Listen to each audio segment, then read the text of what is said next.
Imagine acordar todas as manhãs com uma sensação profunda de calma, mesmo quando o mundo ao seu redor parece desabar. Não é mágica, não é sorte, é um princípio silencioso, quase invisível, que poucas pessoas conhecem, mas que muda tudo. Você já notou como certas pessoas parecem imunes ao caos? Não importa a pressão, o estresse ou as críticas, elas permanecem firmes. E então, de repente, algo muda. Você percebe que já não reage da mesma forma. Um comentário ácido não te fere mais. Um trânsito caótico não te desmonta. É como se uma chave interna tivesse sido girada. Esse momento não acontece por acaso. Há um padrão oculto, uma estrutura mental, que, quando ativada, cria uma barreira invisível entre você e o caos externo. A verdade é que a paz não é algo que se encontra lá fora menos. Ela é construída dentro de você, com decisões conscientes, repetidas todos os dias. E o mais surpreendente, cientistas já mapearam essa habilidade. Estudos em neurociência mostram que o cérebro pode ser treinado para filtrar estímulos negativos, como um músculo que se fortalece com o uso. E não é preciso anos de meditação ou isolamento, o segredo está em uma prática simples, acessível a qualquer pessoa, que pode ser iniciada hoje mesmo. A questão é, você está disposto a parar de reagir e começar a escolher? Porque cada segundo que passa sem esse conhecimento, sua energia está sendo drenada por situações que você nem controla. E o pior, quanto mais tempo você espera, mais difícil se torna reconstruir o que foi desgastado. A primeira peça desse quebra-cabeça é entender que a paz não é a ausência de problemas, é presença de controle interno. Muitos acreditam que a tranquilidade vem quando tudo está sob controle, conta paga, chefe satisfeito, família em paz. Mas isso é uma ilusão perigosa. Quando você condiciona sua paz a fatores externos, entrega o comando da sua vida a forças que mudam a todo momento. A ciência mostra que o cérebro humano tem uma tendência natural chamada viés de negatividade. Ele dá mais atenção a ameaças do que a oportunidades. Isso era útil na era das cavernas, quando um barulho na mata podia significar um predador.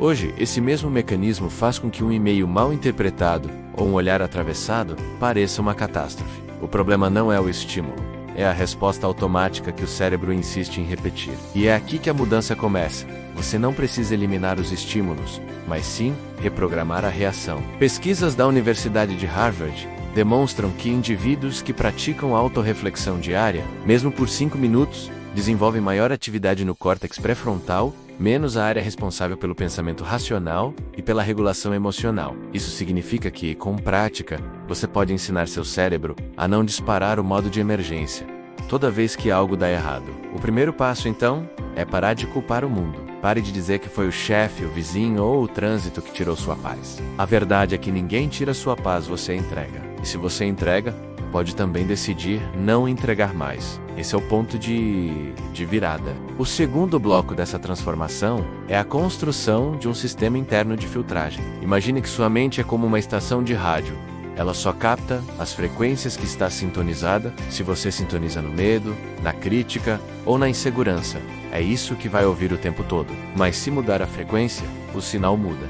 Isso não é metáfora menos. É neuroplasticidade em ação. O cérebro se adapta ao que recebe com mais frequência. Um estudo publicado no Journal of Cognitive Enhancement mostrou que participantes que durante 21 dias anotaram 3 eventos positivos ao final de cada dia, mesmo que pequenos, tiveram aumento de 27% na resiliência emocional. Eles não viviam em um mundo melhor, menos apenas treinavam o cérebro para enxergar o que antes ignoravam. Esse exercício simples, chamado de registro de microganhos, cria uma nova rede neural que começa a priorizar o que é construtivo em vez do que é destrutivo. Você não está negando os problemas, está escolhendo onde colocar sua energia. Quando alguém grita com você, por exemplo, em vez de reagir com raiva ou tristeza, você pode perguntar: o que isso me ensina? Ou como posso usar isso para crescer? Essa mudança de pergunta muda o destino da emoção. A emoção ainda surge, mas não domina. É como ter um alarme de incêndio que toca, mas você sabe onde está o extintor. A prática diária dessa filtragem cria uma camada protetora invisível. E o mais poderoso, quanto mais você faz, mais natural fica. Em poucas semanas, reações que antes levavam minutos para acalmar, passam a durar segundos. A paz não é ausência de emoção, é domínio sobre ela. O terceiro pilar é a redefinição do que significa respeito próprio. Muitos acreditam que respeito próprio é falar alto, defender seus direitos ou dizer não, mas a verdade mais profunda é outra. Respeito próprio é a capacidade de não se trair. É não fazer o que vai te machucar só porque alguém espera. É não engolir o que te faz mal só para manter a paz externa. Um estudo da Universidade de Toronto revelou que pessoas com alto nível de autointegridade, ou seja, que agem de acordo com seus valores, mesmo sob pressão, têm níveis mais baixos de cortisol, o hormônio do estresse. Isso significa que viver de acordo com seus princípios internos tem efeito direto no corpo. Quando você diz sim a algo que seu coração diz não, cria uma fissura interna.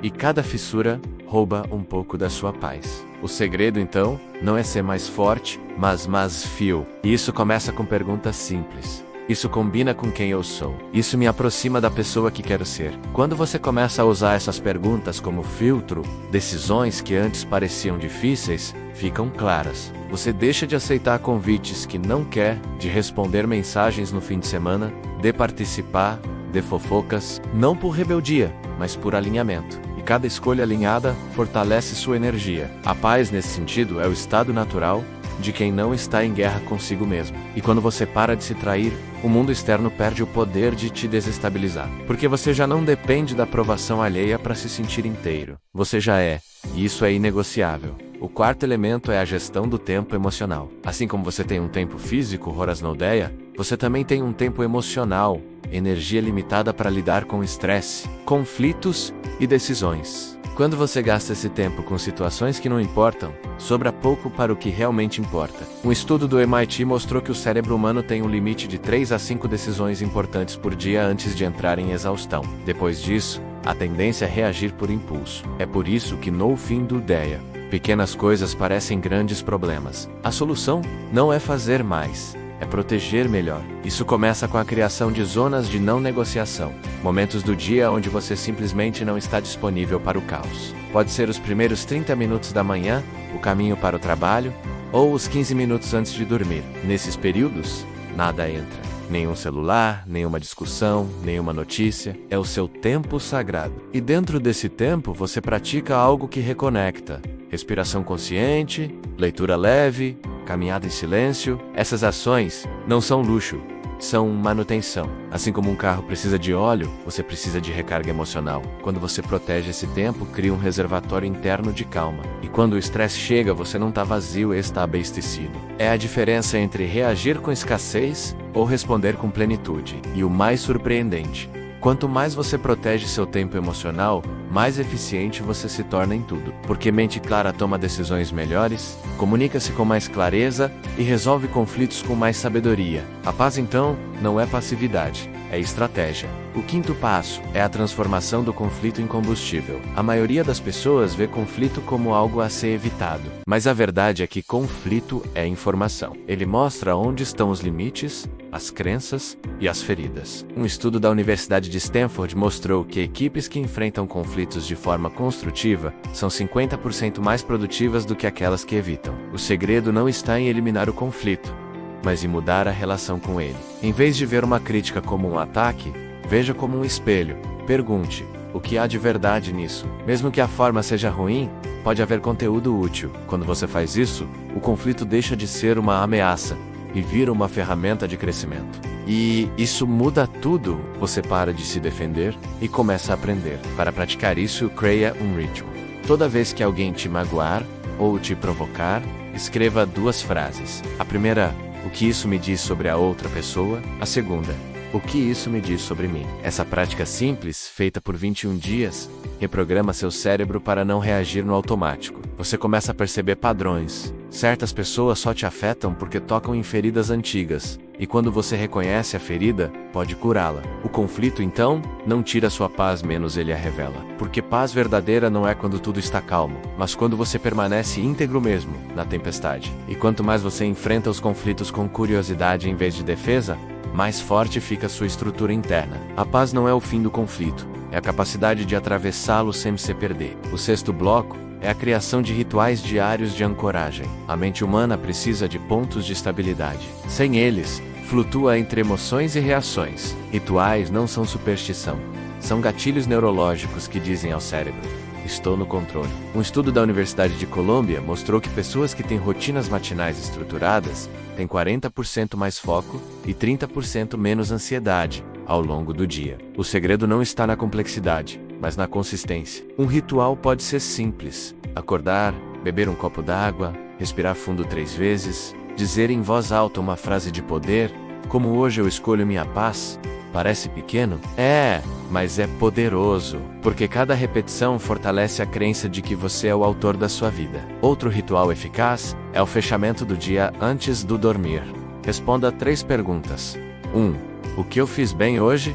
2. O que eu poderia ter feito diferente? 3. Pelo que eu sou grato. Esse exercício, comprovado por pesquisas em psicologia positiva, reduz pensamentos intrusivos em até 60%. Ele fecha o dia com sentido, em vez de deixar pendências mentais rodando à noite. E o mais importante, esses rituais não dependem de ninguém. Eles são 100% sob seu controle. Quando você tem rituais, não importa o caos externo, você sempre tem um ponto de retorno. É como um farol no meio da tempestade. E quanto mais você os pratica, mais automáticos eles se tornam. A paz então deixa de ser um objetivo e vira um estado natural, porque você criou um sistema interno que se autorregula. E isso é o mais próximo que um ser humano pode chegar de uma imunidade emocional. O 7º e último passo é a compreensão de que a paz é um ato de resistência. Vivemos em uma cultura que lucra com seu desequilíbrio. Mídias sociais, notícias, publicidade, tudo é feito para te manter em estado de alerta, desejo ou insatisfação. Um relatório da Organização Mundial da Saúde aponta que o consumo excessivo de notícias negativas aumenta em 70% o risco de transtornos de ansiedade.